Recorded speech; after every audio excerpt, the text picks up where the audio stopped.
Assalamualaikum warahmatullahi wabarakatuh. Salam sejahtera bagi kita semua. Perkenalkan, saya RR Naulan Sarika, SEMSI, dosen pada Program Studi Manajemen di STIEP Pelita Buana, Makassar. Pada kesempatan ini, saya ingin memaparkan pengantar perkuliahan serta gambaran umum terkait mata kuliah Manajemen Pemasaran yang akan kita pelajari bersama.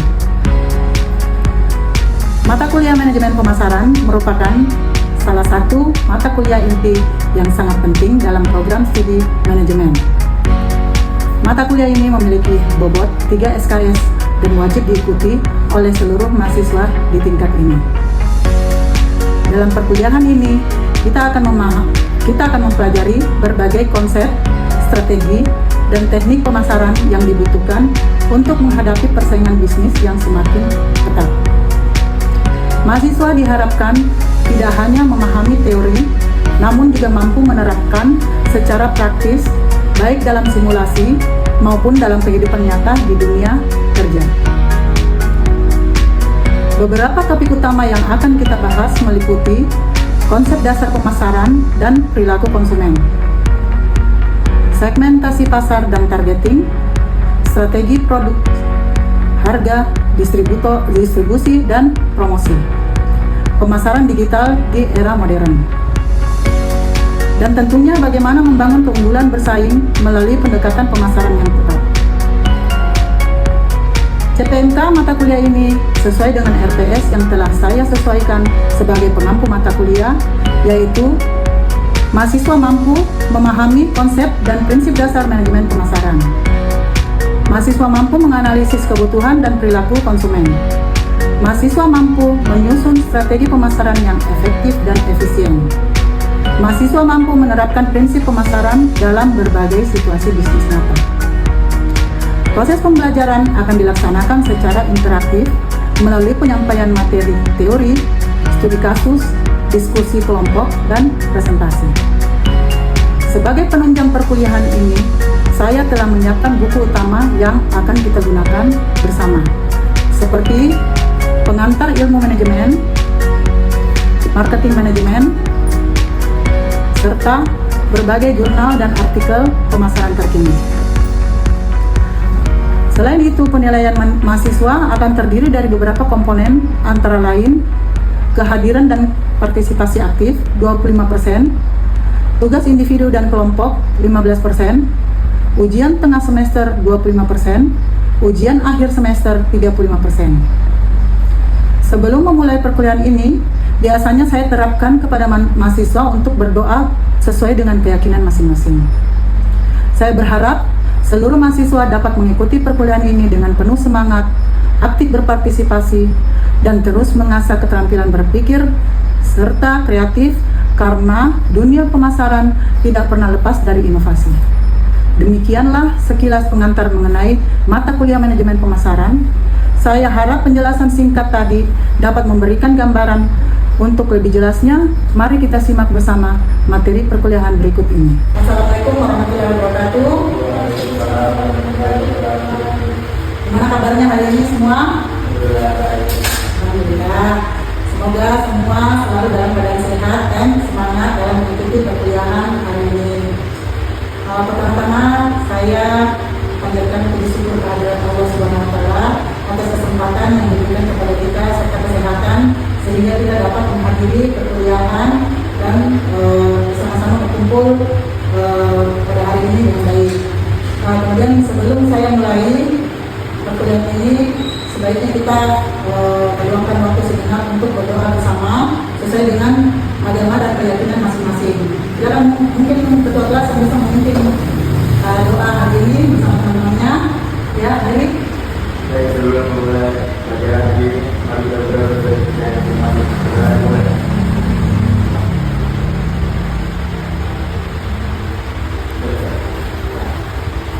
Semoga apa yang kita pelajari hari ini membawa manfaat dan berkah. Baik, pada kesempatan kali ini kita memulai perkuliahan mata kuliah manajemen pemasaran. Mata kuliah ini merupakan salah satu mata kuliah inti dalam program studi manajemen dengan bobot 3 SKS Artinya ini adalah fondasi penting untuk memahami bagaimana merencanakan, mengelola, dan menilai strategi pemasaran dalam dunia bisnis yang kompetitif. Untuk pertemuan hari ini, sistem pembelajaran kita menggunakan pendekatan delivery, interaction, dan assessment. Delivery yang artinya saya akan menyampaikan materi ini dengan penjelasan sistematis. Sedangkan interaction artinya kalian semua saya minta aktif berdiskusi, bertanya, dan berbagi pengalaman. Kemudian assessment adalah penilaian ringan berupa tanya jawab, diskusi, atau latihan singkat untuk memastikan pemahaman agar tidak menjadi kelas yang kaku sehingga kita bisa saling interaktif ya. Sebelum masuk lebih jelas, kita lakukan absensi dulu dari yang sudah ada di LMS ya. Mungkin ada secara nanti pada saat saya memberikan tugas juga kepada kalian, nanti di situ saya akan meminta kalian mengabsen dari LMS ya. Selanjutnya, sebelum kita memasuki materi, saya ingin sampaikan dulu CTMK atau capaian pembelajaran mata kuliah dengan masalah. Tujuannya supaya kalian tahu apa yang sebenarnya diharapkan dikuasai setelah menyelesaikan kuliah ini.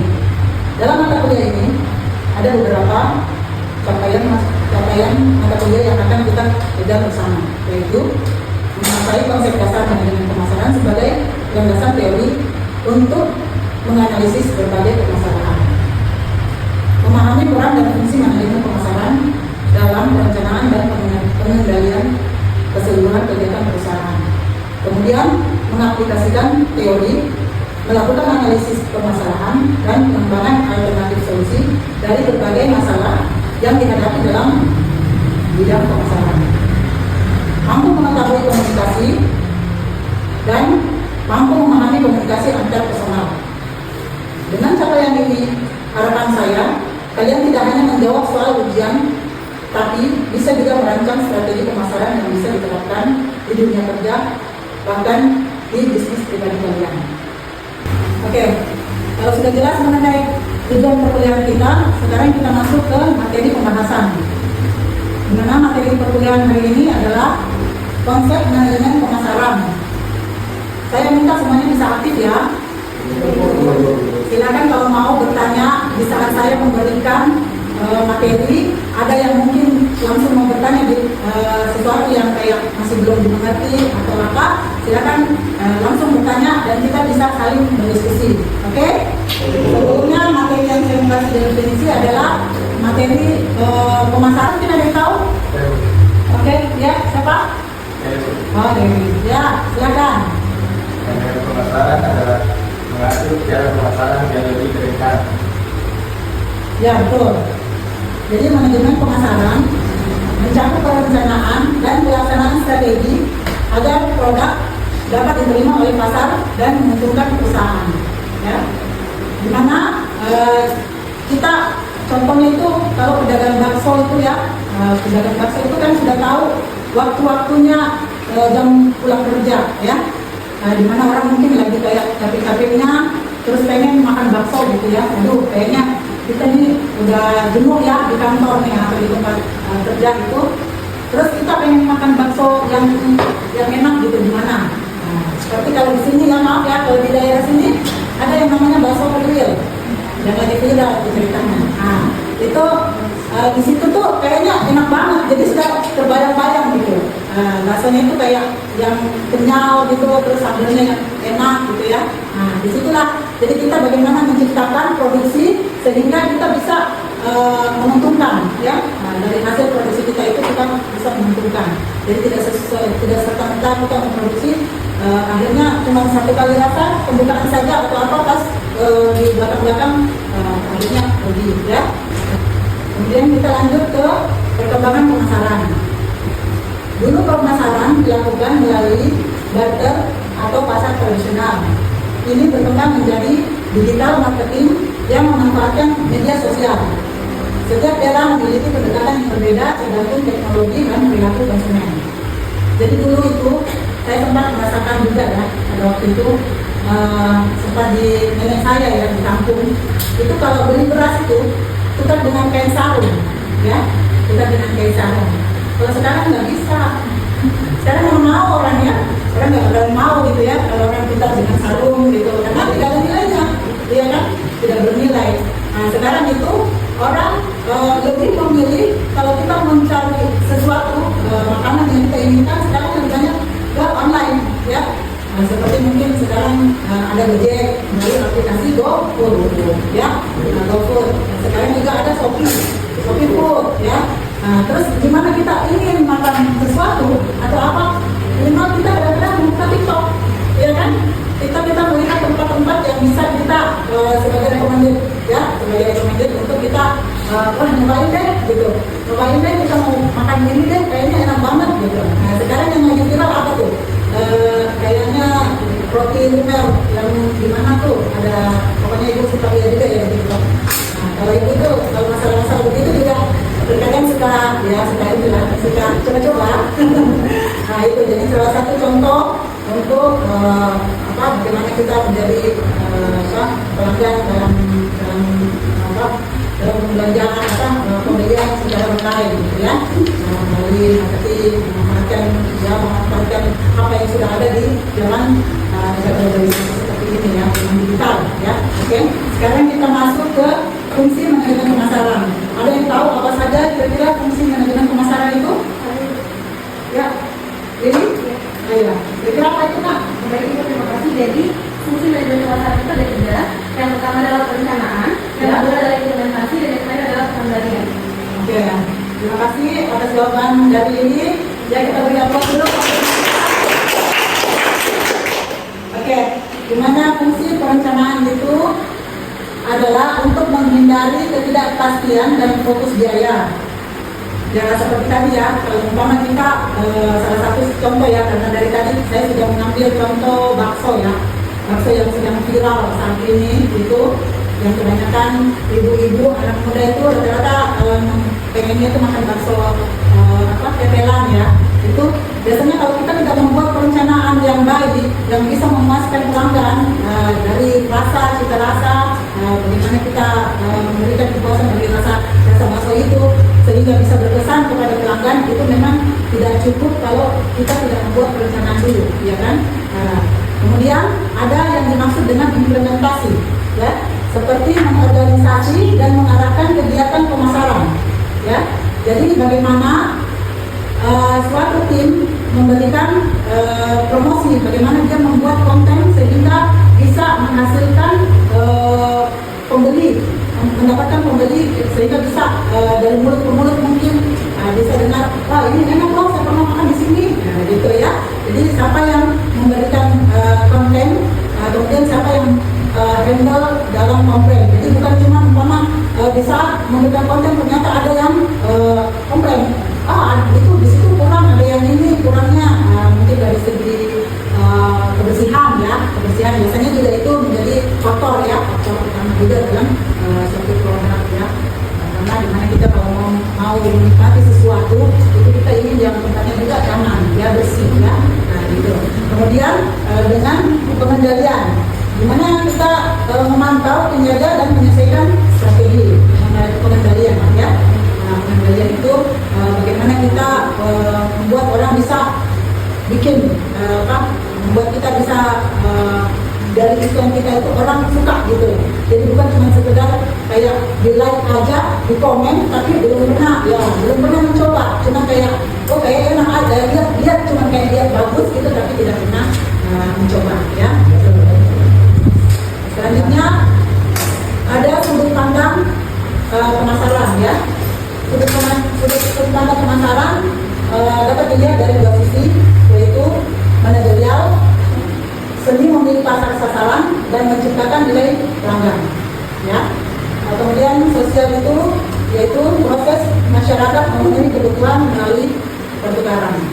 Jadi bagaimana kita kalau proses sosial itu bagaimana kita memenuhi kebutuhan secara yang istilahnya kita sudah mengerti ya. Kalau sosial itu kita sudah memandang berapa harganya, tempatnya seperti apa, itu kita tidak memandang seperti itu. Tapi kalau manajerial itu biasanya dia memandang dari satu sisi aja, ya, sesuai dengan pemilih kalangannya yang sudah terbiasa dengan yang tipe-tipe yang brand gitu, sehingga dia tidak mau tahu dengan yang murah. Dan selanjutnya ada jenis-jenis pelanggan. Nah, jenis pelanggan ini ada beberapa, tidak semua pasar itu sama. Nah, kita tadi jenis pelanggan itu ada 4 ya. Pasar konsumen, di mana membeli kebutuhannya sendiri, kebutuhan pribadi. Ini pasar konsumen ya. Kemudian pasar bisnis adalah membeli untuk produk dijual kembali ya. Jadi pasar bisnis itu seperti kalau kita membeli barang pulakan ya, untuk kita jual kembali. Nah, kita bisa istilahnya kalau kita menjual kosmetik sekarang itu bisa sistem online juga ya, dengan cara sistem online kita bisa beli mempromosikan barang-barang, kita teruskan kepada kita akun barang kita. Nah, kita promosikan, kita bantu jualan sehingga kita juga mendapatkan untung dari situ ya. Baru sekarang sudah gampang sih, orang-orang tidak menyetor lagi barang di rumah, jadi tinggal kayak seakan-akan kita bikin konten aja di dalam TikTok itu, sehingga kita bisa mempromosikan barang-barang. Kita nggak perlu lagi kirim barang, langsung kasih linknya saja untuk barang belanja ya. Kemudian pasar global adalah pasar pembelian antar negara. Jadi kayak impor gitu ya, impor barang. Jadi kita dari Indonesia mungkin bisa impor barang ke luar negeri ya.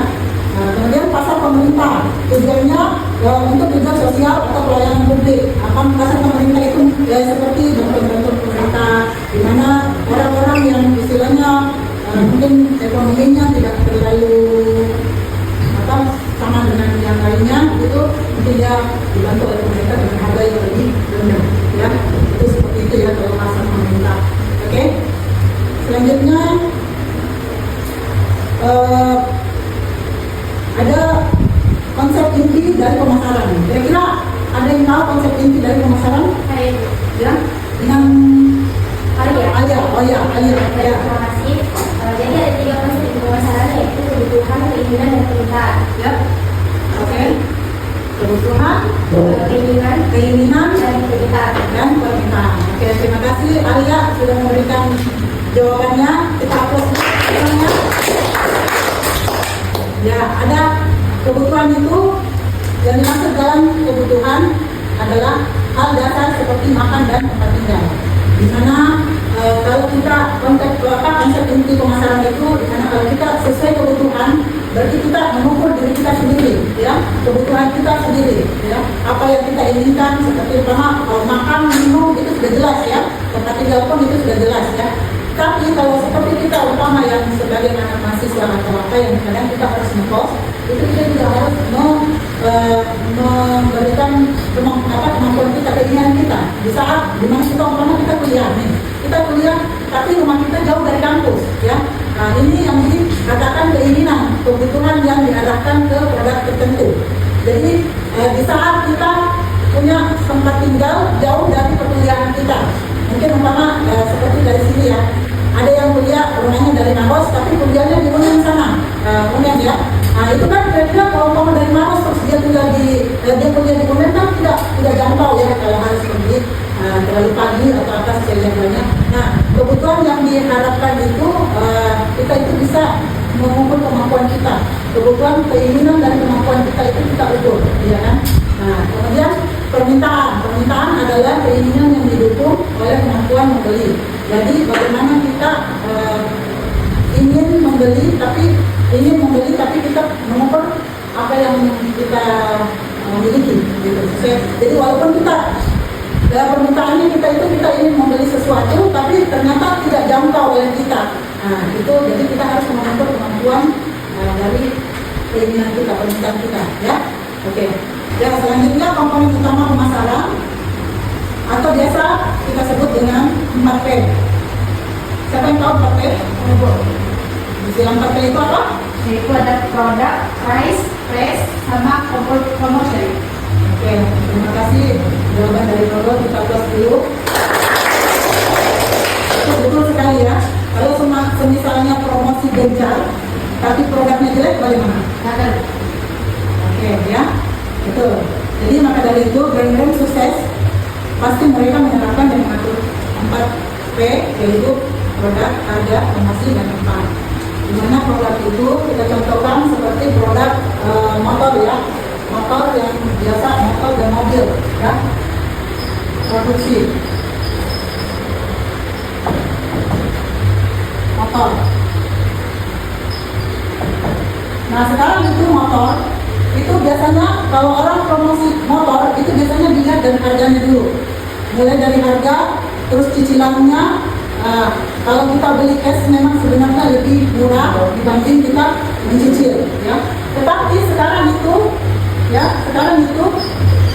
dari harga itu biasanya dealer atau marketing motor itu biasanya memberikan promosi yang kayak kita bisa apa itu asuransinya, terus kemudian ada cashbacknya ya, cashback,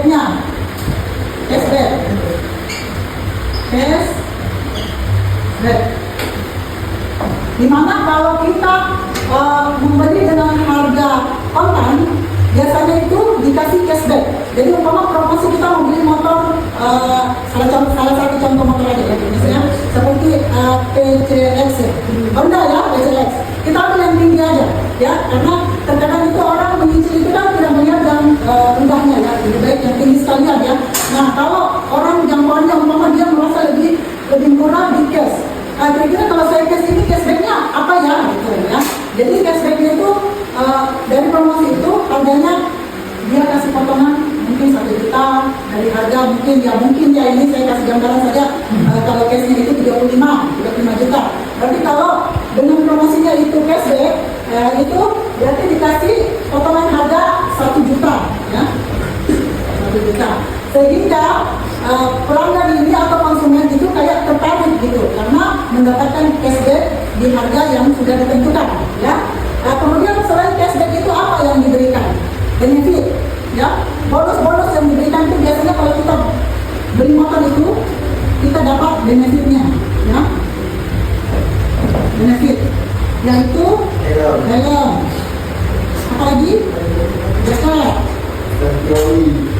Nah kemudian oli gratis dalam 3 bulan ya, biasanya ya 3 bulan berturut-turut ya. Jadi macam-macam benefit yang diberikan dari promosi motor yang kita ingin beli ya. Seperti itu. Jadi kalau komponen utama pemasaran itu adalah produk, harga, promosi, dan tempat. Kita mengenal pada saat mengenal promosi ini, kita mendapatkan berita dari mana, atau mungkin kita datang dari kita lihat di mall, biasanya kan di mall itu ada pameran gitu. Nah disinilah mungkin dari lokasi ini yang kita dapatkan promosinya, sehingga kita bisa ke kantornya ya, marketingnya di kantor jalan apa, kita bisa datangi seperti itu, sehingga ada transaksi yang ya. Oke. Lanjut, adapun tugas manajemen pemasaran adalah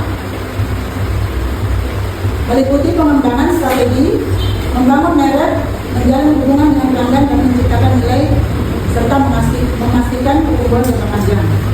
Ya. Selanjutnya ada peranan dalam pemasaran. Yang harus kita pahami bukan hanya cari untung dari proses pemasaran ini, tapi kita mencari proses, kita melihat dari proses sosial dan manajerial, ya, di mana untuk membantu konsumen memperoleh kebutuhan lewat perputaran nilai yang adil. Jadi pemasaran itu soal etika.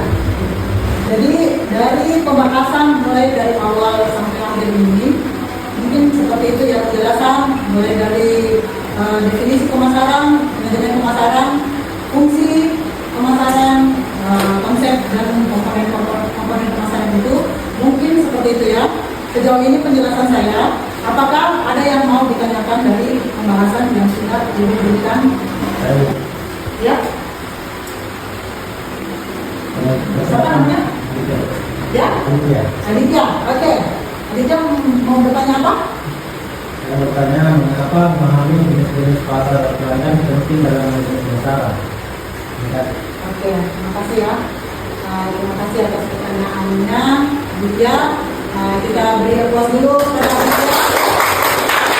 Ini pertanyaan-pertanyaan yang istilahnya benar-benar memang memuaskan juga ya. Nah, berarti semuanya bisa menerima materi yang Ibu berikan, cuma menginginkan sedikit penjelasan ya. Jadi bagaimana kita memahami jenis-jenis pasar atau pelanggan itu penting agar strategi pemasaran bisa disesuaikan dengan kebutuhan dan karakter masing-masing segmen. Jadi tidak semua pelanggan bisa mempunyai referensi yang sama dan cara beli yang sama ya. Contohnya seperti tadi pasar konsumen ya. Pasar konsumen di mana kita sebagai pembeli itu membeli untuk penggunaan pribadi ya. Jadi kalau seperti ibu mau belanja ikan atau sayur, berarti membeli di pasar pribadi, membeli kebutuhan hari-hari ya. Itu jadi kita menggunakan pendekatan emosional dan kenyamanan sehingga kita bisa jadi kebutuhan jadi terpenuhi ya. Kemudian seperti pasar bisnis, yaitu membeli untuk produksi yang dijual kembali ya, seperti mungkin barang grosiran ya. Mungkin kita bisa buka biasanya itu di rumah itu ada toko bahan campuran ya, toko bahan campuran seperti mungkin gula, rokok, permen ya. Itu jadi kita membeli itu di pasar bisnis itu untuk dijual kembali seperti itu ya. Jadi seperti pasar global itu antar negara dan pasar pemerintah tujuannya tujuan sosial atau pelayanan publik. Nah, membantu orang-orang yang ekonomi menengah ke bawah di mana harga itu tidak yang bisa dijangkau oleh mereka. Oke, itu mungkin segitu penjelasan dari Ibu ya. Kemudian ada mungkin yang selanjutnya pertanyaan sebelum kita akhiri perkuliahan kita ini ya. Perkenalkan, nama saya Muhammad Nas. Saya bertanya, Ya. apa saja fungsi utama manajemen pemasaran dan bagaimana contoh penerapannya di dunia usaha? Oke.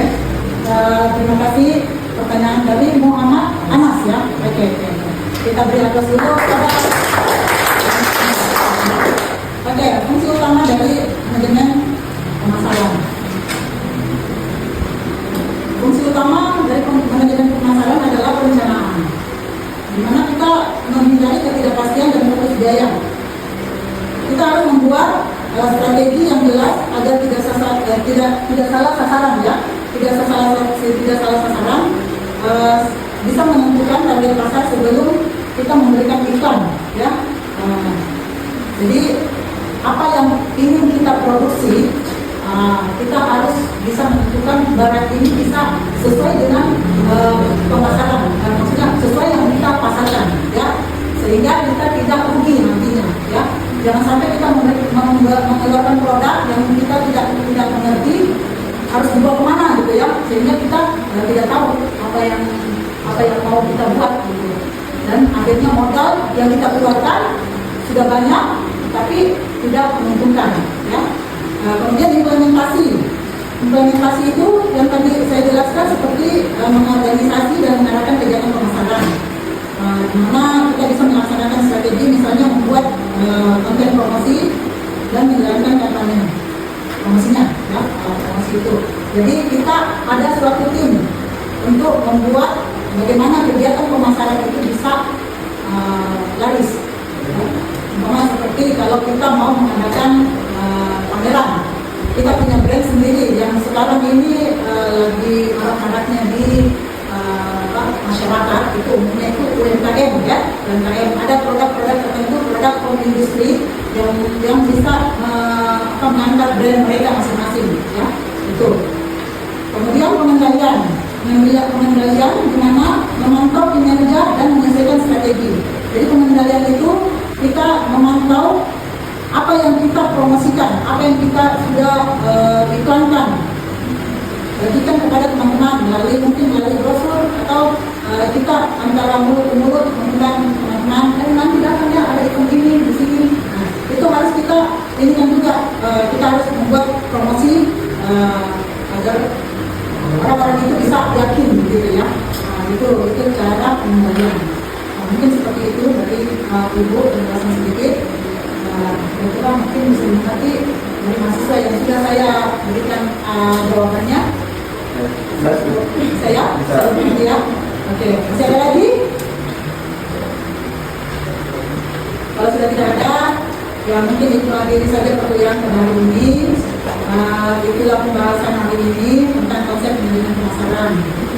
Dan saya harap setelah pembelajaran hari ini kita tidak hanya sekedar memandang pemasaran itu sekedar aktivitas jual beli, tapi sebagai strategi menciptakan nilai, membangun hubungan dan memahami manusia.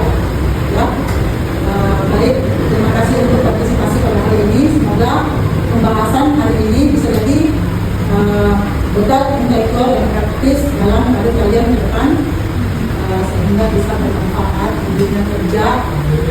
Dan jangan lupa Ibu cuma pesan Ibu di hari ini, jangan pernah kita berhenti belajar, ya, mencari ilmu apapun keadaannya, bagaimanapun situasinya kita berada di tempat seperti apa, itu semuanya tantangan hidup. Kita tidak perlu jangan berhenti belajar, karena hidup adalah belajar. Kita mencari pelajaran dari perjalanan hidup kita. Apa yang kita tanam itulah yang kita tuai. Makanya dalam perjalanan kita sebenarnya memberikan kebaikan kepada orang lain. Oke, mungkin cukup sekian dari saya. Terima kasih sudah dapat hadir, bisa memenuhi perkuliahan hari ini, hadir sangat bersyukur Ibu hadir bisa hadir semua. Wabillahi taufiq wal hidayah. Wassalamualaikum warahmatullahi wabarakatuh. Waalaikumsalam warahmatullahi wabarakatuh.